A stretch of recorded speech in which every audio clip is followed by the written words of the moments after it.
I really wanted Saw 6 to be one man's journey, and I thought that the best approach to that would be to bring a new character into the series. I love all of our other characters, but we kind of know their story, and I think when Saw works best, it's a person going through a series of life challenges. So that's absolutely William's story.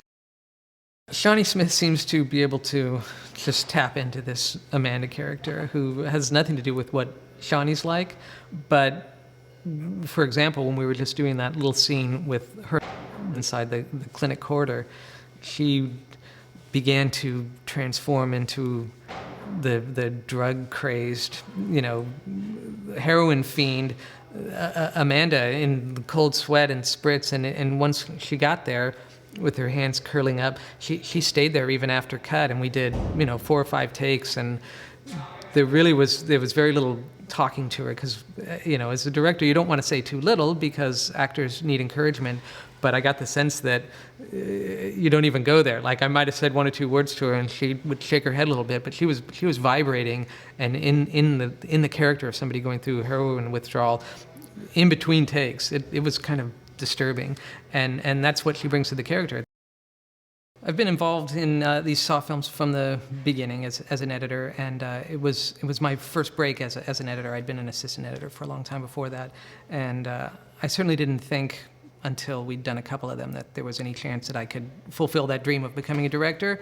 But as I started to see the way our producers operate, they have a kind of loyalty, some call it superstition, that says that they should keep the family as tight as possible. And so once I saw them starting to fish around for a director, which really began after Saw 2, when Darren Bousman had intended to continue on to something else, I started nudging my name forward. I made a short film to kind of demonstrate that I wasn't just an editor. And it took a long time, but finally it was kind of the perfect first film to do.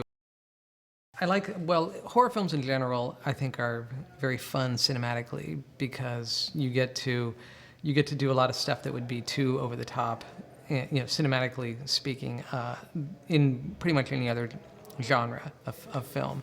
You can do wide-angle lenses and zooms and over the top contrast in your lighting and big acting style and that sort of thing. And I wouldn't want to only do that kind of film, I suppose, assuming that I get to make another film after this. But it's still very fun to be able to explore cinema language in a really broad sense.